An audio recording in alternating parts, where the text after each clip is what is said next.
ฮะ ไม่อยากใส่เสื้อ ไม่ใส่เสื้อใช่ไหมเพนกวินไม่ใส่เสื้อใช่ไหมเพนกวินว่ายน้ำเก่งเปล่าดูสิ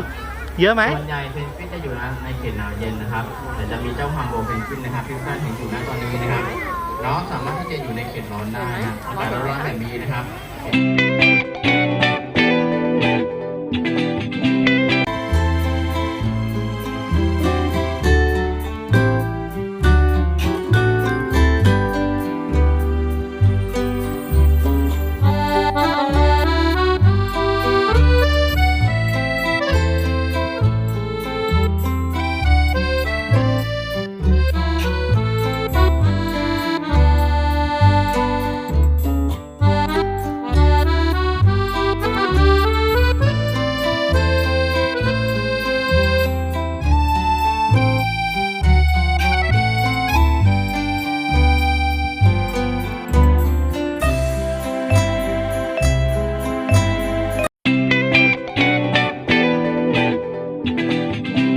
ก็จะกลายเป็นขนครึ่งขาวครึ่งดำนะครับสังเกตง่ายครับช่วงด้านหน้าจะเป็นสีขาวทั้งหมดนะครับด้านหลังจะเป็นสีดำนั่นเองนะฮะสำหรับลูกนกนั่นเองนะ โอ้ดังๆให้เพนกวินเหรอคะเอ้ยให้เองด้วยอู้ ลูก เก่ง นกจะ เก่ง ได้ เก่ง การ เก่ง รับเลี้ยงดูนะครับสำหรับพ่อแม่เพนกวินเนี่ยประมาณ1 เดือนนะครับถึง1 เดือนครึ่งนะครับ ดังๆคิดเองได้ไหมคะ หลังจากนั้นนะครับ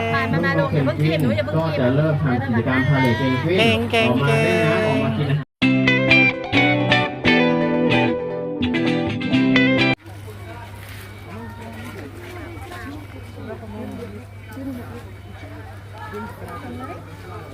ทำอะไรอยู่พูดว่า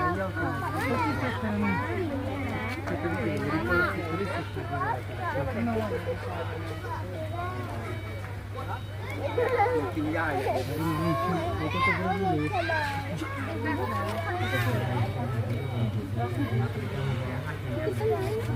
กินเจ้าไม้เหมือนกันกินเจ้าไม้เหมือนกันพี่ก็ได้มาขนาดนั้นนะ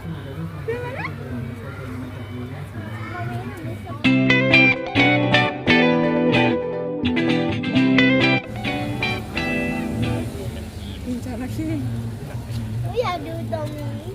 เดี๋ยวดูตรงนู้นไปดูแอร์เฟนว่ายน้ำกับป๊าดีกว่าไปเร็วเดี๋ยวแอร์เฟนว่ายน้ำหมดเดี๋ยวว่ายน้ำเสร็จกลับบ้านแล้วนะแอร์เฟนอ่ะเดี๋ยวหนูก็มาเดี๋ยวหนูก็มาบอกอีกว่าหนูยังไม่ดูแอร์เฟนว่ายน้ำเลยไม่ได้มาบ่อยๆนะฮิปโปเดี๋ยวไปดูแอร์เฟนว่ายน้ำก่อนแล้วไปดูฮิปโปเนาะโอเคไหมอ่ะหนูจับมือออกมาแอฟริกานะคะเราหาชมได้ที่สวนสัตว์นครราชสีมานะคะที่สวนสัตว์เปิดเขาเขียวนะคะก็ถือว่าเป็นช้างสายพันธุ์เอเชียนะคะต้องขออภัยนักเที่ยวทุกท่านด้วยนะคะจุดในการชมนะคะช้างว่ายน้ำนะคะท่านจะได้รับชมนะคะเพียงแค่จุดด้านบนนะคะบ๊ายบายช้างค่ะสำหรับจุดด้านล่างนะคะที่เป็นในลักษณะของห้องตู้กระจกนะคะตอนนี้ทางสวนสัตว์เปิดเขาเขียวนะคะได้ปิดปรับปรุงอยู่นั่นเองนะคะตอนนี้น้องพายเขาเขียวนะคะก็ได้ดำน้ำลงไปเล่นน้ำแล้วนะคะ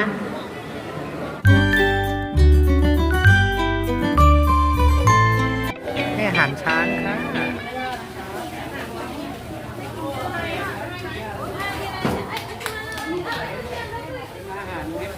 ให้2 เชือกนะครับ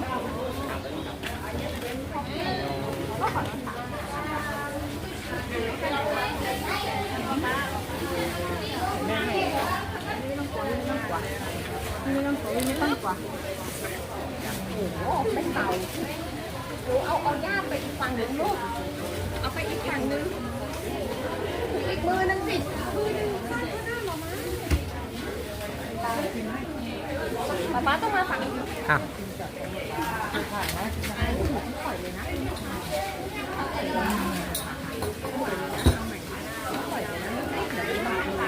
ให้จับโคนเนี่ยให้จับตรงนั้นสิจริงๆ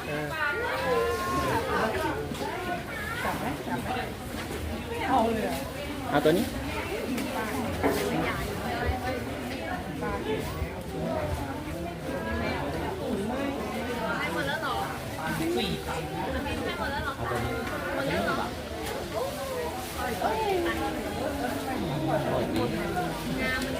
งามมันยาวไป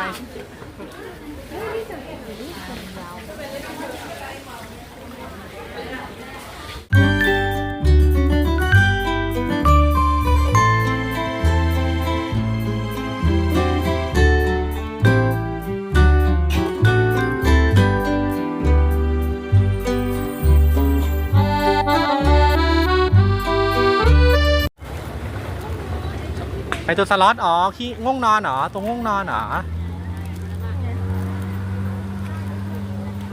ตัวสล็อตง่วงนอนไหนต้องอุ้มนางเปล่าไหนไปไม่เห็นเลยมันล็อตอยู่ไหนมันอยู่ตรงไหนอ๋อ นี่ไงเนี่ย อ๋อ เกาะต้นไม้อยู่เนี่ย มันช้า ก็มันช้าไง รู้เห็นยัง สล็อต สล็อต สล็อต สล็อต not small ตัวมันเล็กเหรอคะหนูไปดูอ้อนหนูเปล่ามันอ้อนหนูเปล่า มา อุ้มใกล้ๆดีกว่า จะได้มองเห็นค่ะ บายบายสล็อตก่อน หนูมาหาค่ะ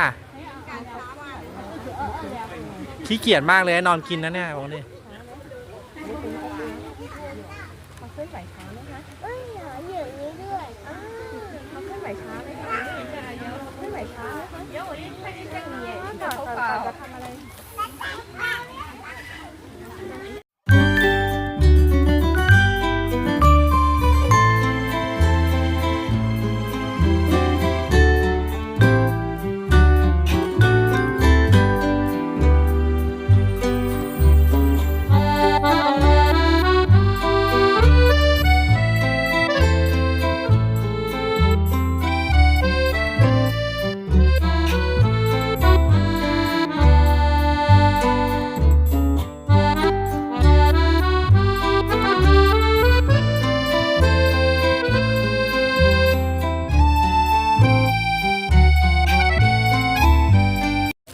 ไปอาหารไหม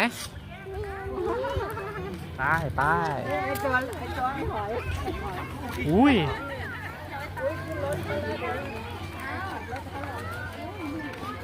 ไปติดพวกนู่นแล้ว อุ้ยไปกินนมคือกินยาแก้ไอใครวะ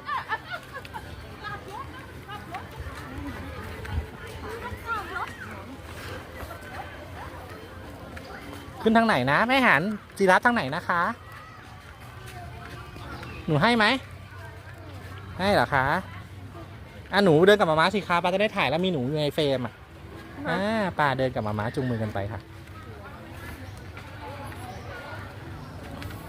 ไปหนูจะไปไหนนะคะ นี่ไปไหนอยู่นะคะนางกำลังเดินไปไหนคะเดินไปไหนหันบอกป้าก่อนเร็ว เราจะไปไหน เราจะไปไหนกันไปดูจีราฟค่ะไป let's go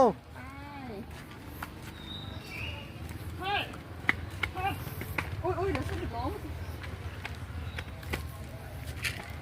เหนื่อย ขำเลยไหมนางขำเลยป่ะ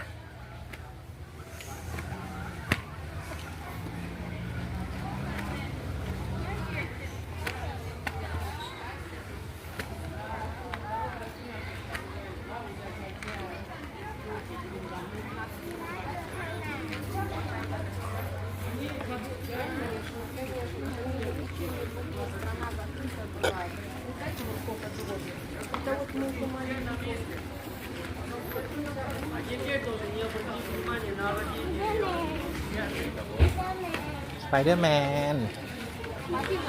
เดี๋ยวมากินจีราฟก่อนป่ะ กินเนาะ ใช่ Я ใช่ приведу ее, там же стол. กี่โมงแล้ว Что, лети туда, Какая фигня? садись за стол.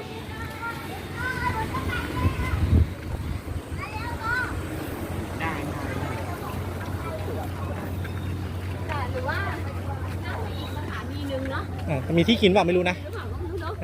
ไม่รู้มีเปล่า ไม่เพราะเราเพิ่งกินขนมปังไปไง ได้นี่ใกล้เที่ยงละ 11:47 ก็ได้เวลาเขาก็ปิ่นกันเนาะ ก็ตรงนี้เลยก็ได้นะ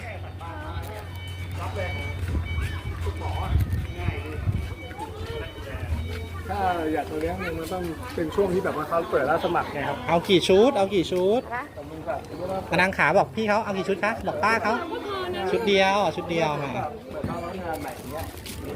เราก็ต้องมาสมัคร ต้องจ่ายตังค์คุณป้าด้วยนะคะ หนูมาตังค์ให้คุณใช้ก่อนลูกมาตัว ทุกคนก็มีบ้านพักแล้วแต่ครับแล้วแต่บางคนก็มีพื้นที่บางคนก็มีข้างนอก ขอบคุณค่ะด้วยขอบคุณคุณป้าด้วยค่ะป้าไปให้อาหารจีราฟกันชวนหมาม้าไปเร็วจุงมือหมาม้าไป พนักงานบางคนก็อยู่กันหมดเลยในนี้บางคนก็อยู่ข้างนอกครับบางคนก็พักทำงานที่บ้านพักอยู่บ้านเขาอยู่บางพระ ไปแล้วไป ไม่ใช่ก็เขา ถือไป หนูให้เอง หนูรู้อย่างหนูจะให้อะไร แต่ว่าตอนนี้มีพวก ให้อะไรคะ แล้วก็ตรงนี้เขาก็จะรับเป็นพวก ให้ตัวไหนให้ตัวไหนนี่ให้ในร่มเลยอันนั้นแดดร้อน เราต้องมาดูไงพวกปลาปลาแล้วต้องระบุใช่ไหมใช่ รอก่อนลูกรอก่อนรอขึ้น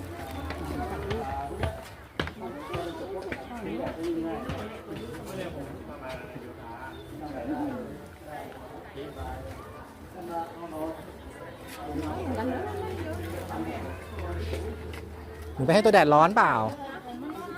เดี๋ยวให้พี่เขาก่อนให้พี่เขาก่อน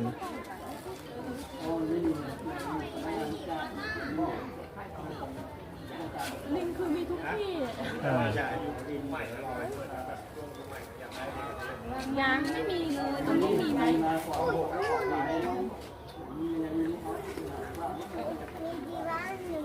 มีตัวนอกนู้นไปตัวข้างนอกค่ะ เดียวเหรอ ไปให้ตัวนอกไหมน่ะไปให้ตัวนอกก็ได้ปะไปตัวข้างนอกค่ะไปข้างนอก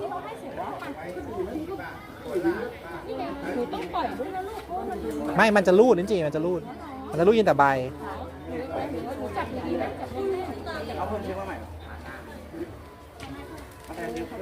ไหมหนูต้องจับแน่นๆนะจับไว้หนูต้องจับ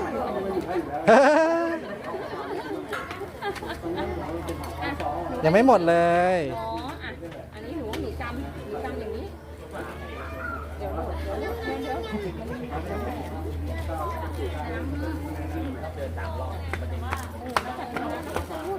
โอ้เก่งจังเลยเนาะเนี่ยถ้าจับไม่หมดมันก็จะกินยากอ่ะจับไปให้เขาหน่อยดึงให้เขาหน่อย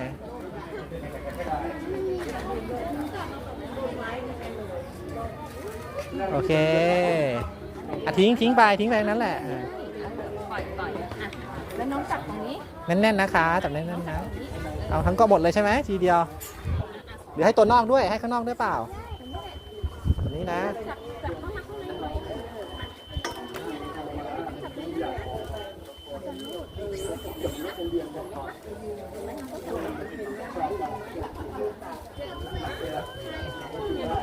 ไม่ใช่รูดอนังไปด้วยนะ ลงไปเลย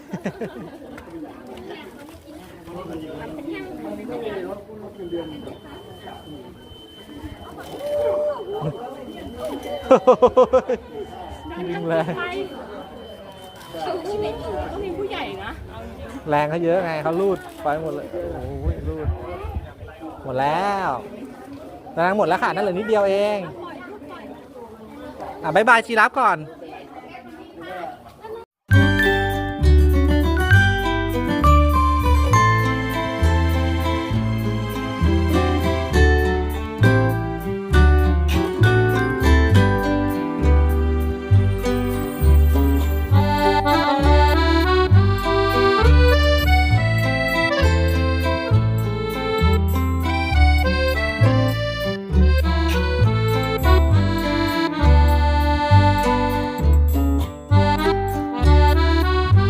หันมาบอกป๊า มันคืออะไรนะฟามิงโก้ค่ะ ตัวสีอะไรคะ สีชมพู อยู่ตรงไหนคะ ตัวจริงอยู่ตรงไหนชี้ให้ป้าดูซิ เยอะไหม เยอะมาก หนูชอบฟามิงโก้ไหมคะ เก่งจังเลย เห็นไหมคะ ไม่เห็นเลยนี่เหรอ นี่เป็นมดเหรอ ไม่ใช่ ตัวกินมดค่ะ นี่มันคือแพนด้าเหรอ ไม่คือตัวกินมดค่ะ ลูกเห็นไหมมันก็สวยดีนะ หนูเคยเห็นมา ดูเขาตอน ชอบแรคคูนป่ะ ดูข้างๆเขา เล็ ดี ก กว่า คูณแม่เล็กคูณไหน นี่น้อง ดูแรคคูนก่อนดีกว่าโอ้แรคคูนหายากกว่า มังกี้เห็นตลอดเลย มังกี้เหรอ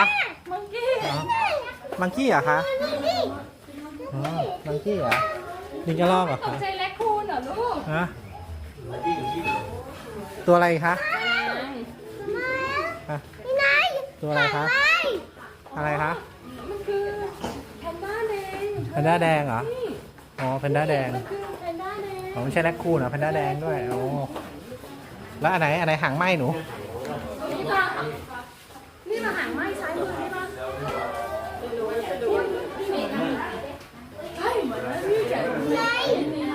รีเมอร์หางแหวนอะไรเนี่ยใช่นี่ตรงนี้โอ้ยเต็มเลยป่ะ อ๋อลิเมอร์หางแหวน จ้า เป็นนกหางแหวน อันนั้นนางจับมือหมาๆสิคะป้าจะได้ถ่ายวิดีโอหนูไงเป็นนกนี่ตรงนี้เต็มยีราฟไม่ดูแต่ติดสัตว์เปล่า ดูตรงนี้จ้ะ จ้า โอ้ยตัวกินมดตัวใหญ่ ไหนหนังตัวใหญ่โอ้ยใหญ่มากโอ้ยแม่นักเห็นไหมตัวเบื้องเริ่มเลยจีด้วยค่ะโอ้โห เฮ้ยตัวใหญ่จริง ใหญ่จริง ลิงเยอะจริงนะ โอ้ อุ้ยมีตะลอ ลิงเหรอคะ ใช่เหรอ ใช่มีตะลอ อ๋อ ใช่มีตะลอค่ะใช่มีตะลอ อุ้ยดังๆนี่ก็มังกี้ใช่ไหม ไม่ใช่ลิงกระรอกค่ะ มันคือลับลีเมอร์ ตัวลับลีเมอร์ค่ะ ที่ชอบเลยเจอที่เจอเจอที่ก็มี หนูมีอะไรนะดูซิหนูมีอะไรนะ ตรงนี้มีอะไรนะ ที่เบอร์อยู่ตรงนี้ค่ะว่าเอาไว้หนาว เล่นน้ำเหรอคะ ไปไหนละคะ เดินหลบมาแล้วมาไม่เห็น ตัวอะไรเหรอ นางบอกฮิปโป เต่าจมูกหมู นางบอกฮิปโปอ่ะ นี่ไง มีปลาด้วยนะ ฟิชเหรอ ปลาหลามเต่า ไปเดินไปดูเรือป่ะนี่ไงนางบอกฮิปโปไง เห็นเลย เฮ้ยฮิปโปฮิปโป อ่ะอุ้มนางหน่อยนะลิ้นจีนางมองไม่เห็นเลย เขา วนเดี๋ยวมาใหม่ ปลาตัวใหญ่อ่ะ เดี๋ยวมาใหม่ค่ะ เขาว่ายน้ำเล่นอยู่ ต้นไม้อ่ะ เขาว่ายน้ำเล่นมาแล้วนี่ไงเห็นไหมเนี่ยตัวใหญ่ๆเห็นว่าว่ายอยู่เดี๋ยวตัวเบลิ่งเลย นี่ไงนี่ไงเขาเดินวน เดินเล่นอยู่น่ะ เห็นไหมคะ ตัวใหญ่ไหม ไม่เห็นมองเลย มองเปล่าเรา ไป อะ ตัวต่อไปปะนี่ไงตัวต่อไปมีเยอะเลย เต่าไว้น้ แต่นี้มันก็วนขึ้นไปเต่านั่นไง ไหนอ่ะ นี่ไง อ๋อจระเข้นู่น เอาเหรอแล้วไอ้ตัวที่อยู่ใต้น้ำนี่คือตัวอะไร ปลา ำไง เคแมนเนี่ยจระเข้เคแมนนู่นนะปากนี่นู่น จระเข้อ๋อจระเข้เหมือนกันนี่มีตัวบนบกกับตัวในน้ำ น้ำเหรอโป่งเนี่ยจะบังน้ำเขาไปดูที่โป่งเนี่ย นี่มีอะไรนะเขาเหมือนจะเป็นซิลนะ แต่ไม่รู้อยู่ไหนอะเด้ อ้าวไม่มีโชว์เหรอ นี่ไงแมวน้ำขนปุยอยู่ไหนครับโอ้หายไปหมดแล้ว อยู่ในบ้านมั้งไม่ออกมาไป ฮัลโหล ไม่เห็น ฮัลโหลฮัลโหล ไม่เห็น รือว่าต้องเดินเนี่ยทำไมเขาเดินลงไปข้างล่างได้ โอ้ไม่แน่เห็นข้างล่างไป แสดงว่าตรงนี้เป็นที่ นี่ไง โชว์ นี่ไงเดินทางนี้นี่ลงมันกัน ลงไปข้างล่างเหรอ จ้าอันนั้นจุงมือหมาไปเร็วเดี๋ยวป้า ไปลงไป ไปไหน ลงไปข้างล่างไปดูอะไร บอกกับ ไป ป้าสิ ดูซิวค่ะ ไปดูอะไรนะ ไปดูซิว โอเคไป let's go ไป ไปอยู่ตรงไปตรง อีกแล้วจับมือป้าแล้วกล้องป้ามันก็จะไม่เห็นนะ ไม่เดินกับหมาม้า เดินกับหมาเร็วป้าถ่ายรูปให้ แต่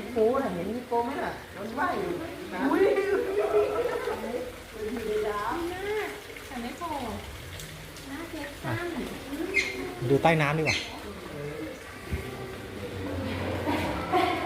ครั้งที่แล้วไม่ได้มามั้งมันเย็นแล้วหรือมันอะไรเงี้ยมันเลยไม่เข้าไม่ทัน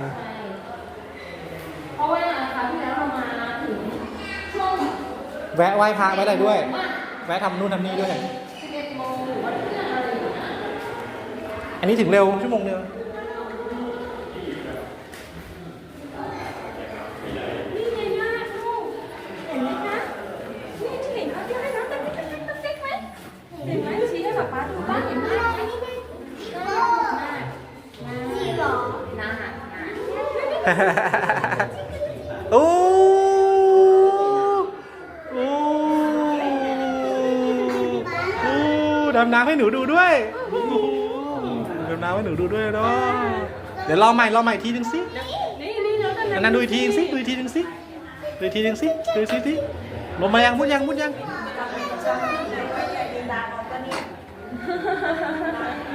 ดำน้ำไม่นางดูหน่อยเร็ว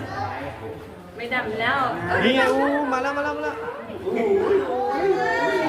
ลาบ๊ายบายแล้วบ๊ายบาย คุมแล้ว โอ้ยฮิปโปโปอุ้ยตัวว้ากลับตัวด้วยฮิปโปถ้าไม่ใช่แมวน้ำร้องเนี่ย ฮิปโปแล้วมานั่งตรงนี้ไม่ให้แบบมาถ่ายรูปเลยค่ะ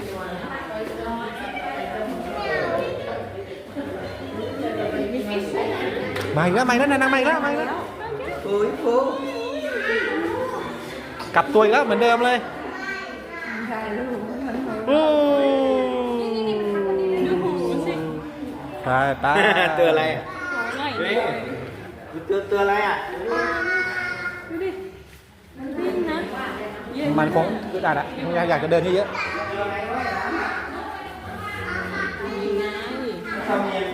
ที่มีบนบก จระเข้ มีในนักสือเขาเห็นไง แต่จระเข้อยู่นั่นไง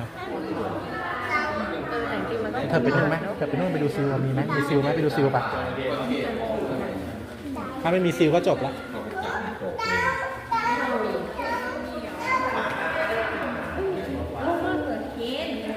เนี่ยมีอุโมงค์ใต้น้ำนี่อีกไง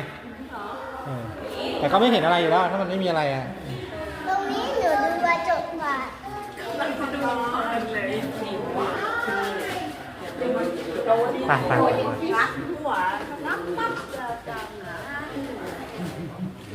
ก็โคดายนางลงนี่ตัวอะไรคะ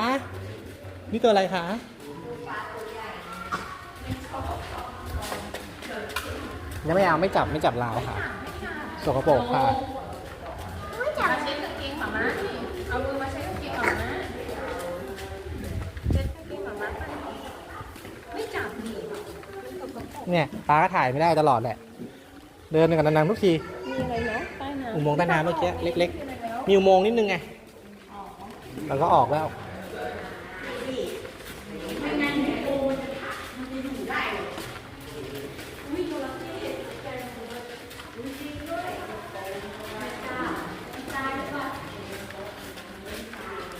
หรือมันปิดหรือเปล่าตอนนั้นน่ะที่โควิดอ่ะ มันก็อาจจะเปิดไม่ร้อยมีอุโมงค์แค่นั้นแหละไม่มีซิลไหว้แล้วซิลออกแล้ว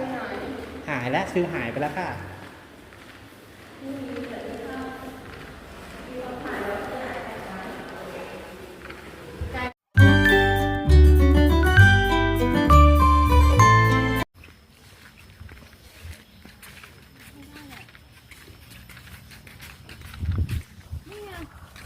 เขาให้มีทางวนไงเราวนก่อนสิแต่นางระวังสเต็ปดูมองเท้าด้วยเดิน นี่มาเชื่ออะไร ไม่รู้เหมือนกันค่ะ บ๊ายบาย เดี๋ยวมีป้ายบอกค่ะ เข้าก่อนไปเดินเข้าไปค่ะ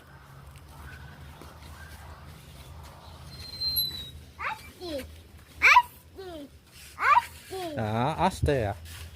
ไปแล้ว นี่ไง ไปแล้วเดินไปก่อนเร็ว ออสเตอร์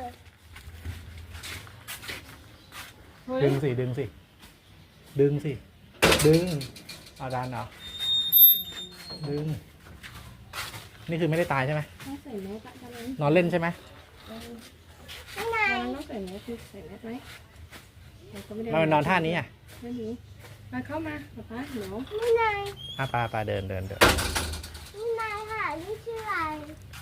นี่เป็นตัววอมแบท วอร์มแบต มองแบบเดิม หาไม่เจอเลย อืม ไม่อยู่ค่ะ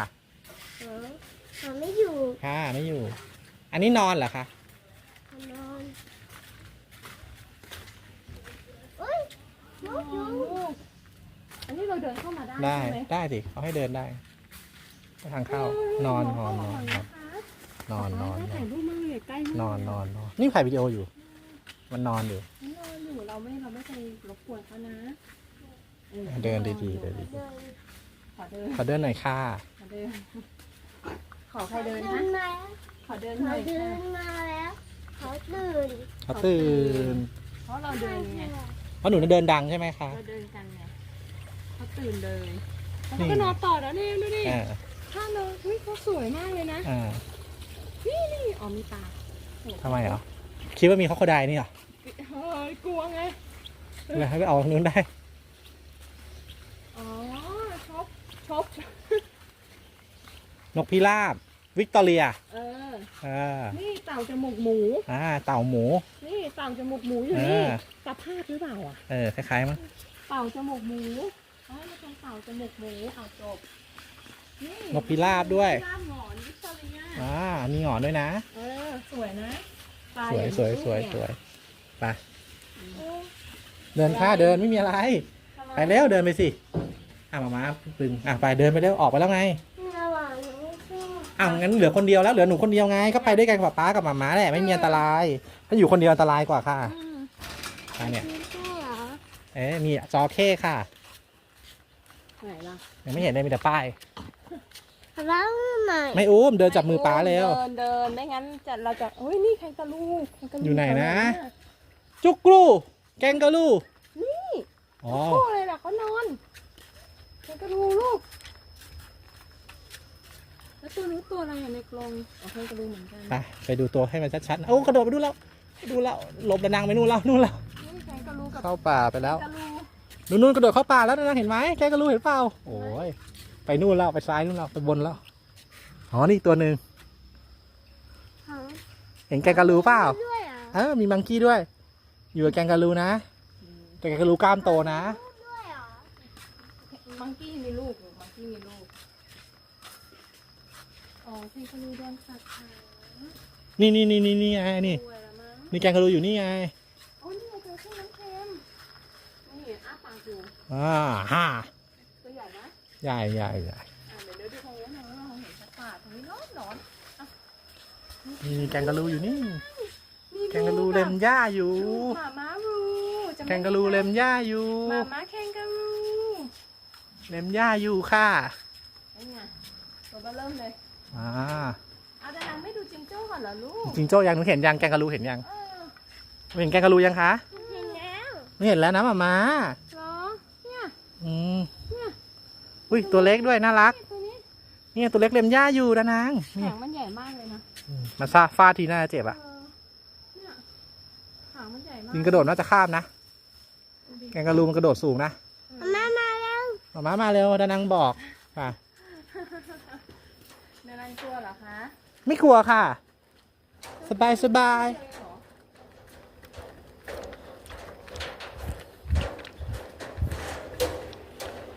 ถึงทางออกแล้วค่ะ ชิวๆแค่นี้แหละ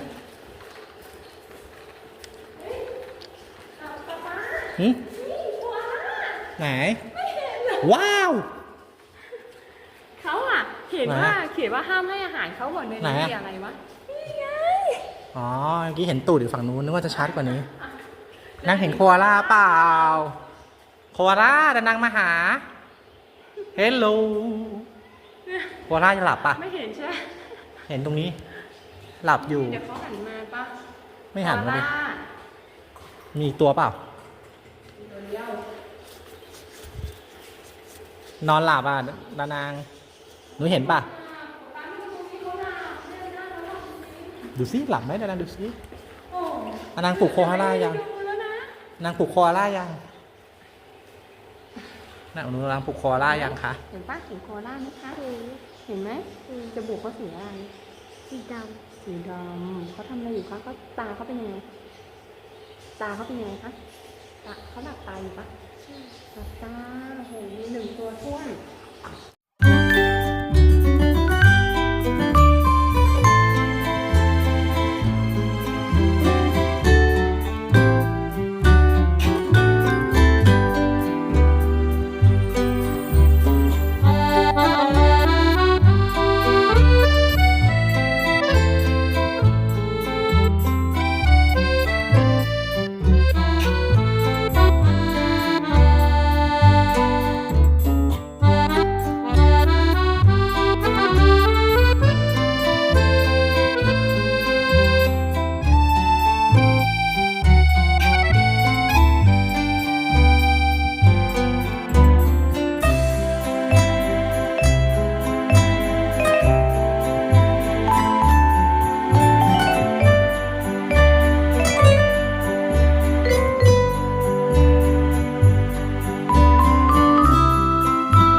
ชื่อมอง